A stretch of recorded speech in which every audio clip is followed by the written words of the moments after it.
Ang susunod na programa ay rated PG.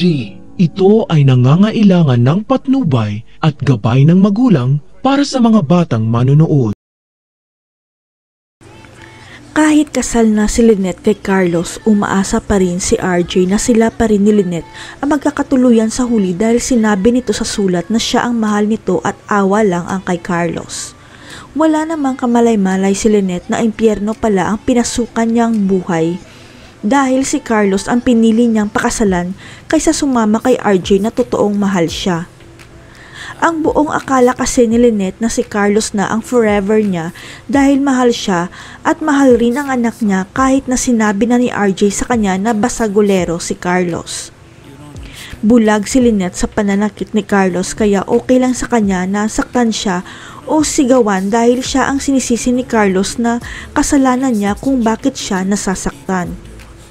At habang tumatagal ang pagsasama ni Carlos at Lynette, unti-unting mapapansin ni Lynette na parang nagiging demonyo na si Carlos dahil nakakatakot ito kung magalit. Hindi kasi makontrol ni Carlos ang kanyang sarili at nasasaktan niya si Lynette basta tungkol kay RJ ang usapan nila kaya nagbigay siya ng rules para kay Lynette.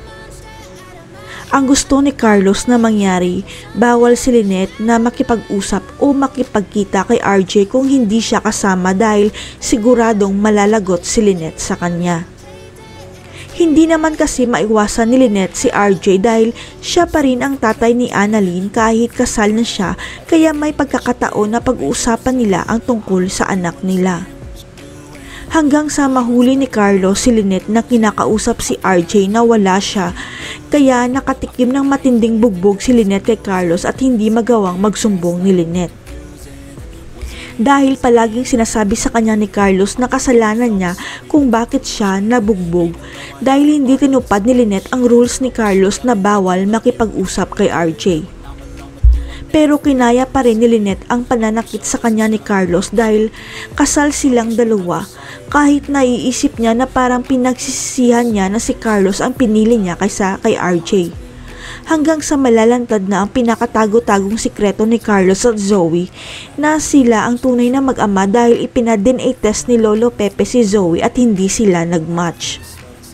Kaya walang choice si Zoe kundi aminin sa Daddy RJ niya na si Carlos ang biological father niya kaya nang mabalitaan ito ni Lynette, biglang gumuho ang kanyang mundo. Gusto man ni Lynette na makipaghiwalay kay Carlos, natatakot siya dahil legal ang kasal nila kaya pipilitin niyang tanggapin na anak na rin niya si Zoe kahit labag sa loob nito. Hanggang sa nag-cruise ang landas ni Lynette at ng pari na nagkasal sa kanila ni Carlos. At naalala nito na parang kinasal na niya si Carlos sa ibang babae ilang dekada na nakalipas. Ang hindi alam ng lahat, nagpakasal na pala noon si Carlos at Moira dahil nabuntis siya kay Zoe at si Carlos ang may gusto na magpakasal dahil mayaman ang pamilya ni Moira. Kaya lang si RJ talaga ang mahal ni Moira kaya pinikot niya si RJ na siya ang ama ng ipinagbubuntis nito at wala namang magawa si Carlos dahil mahirap lang siya noon.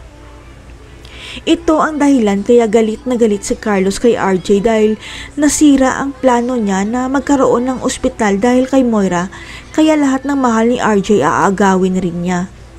Ito rin ang dahilan kaya hindi na nagkita si RJ at Carlos noon na sila ang dating mag-best friend ayon kay Doc Ray dahil may napakalaking galit pala si Carlos kay RJ. Kaya nang malaman ni Carlos na anak sa labas ni RJ si Annalyn noon, naging interesado siya kay Lynette dahil gagamitin niya pala si Lynette para maghiganti kay RJ. Magkaroon kaya ng lakas ng loob si Lynette na hiwalayan si Carlos dahil peke ang kasal nila. Mailigtas kaya ni RJ si Lynette o magiging huli na ang lahat dahil wala na si Lynette? Abangan.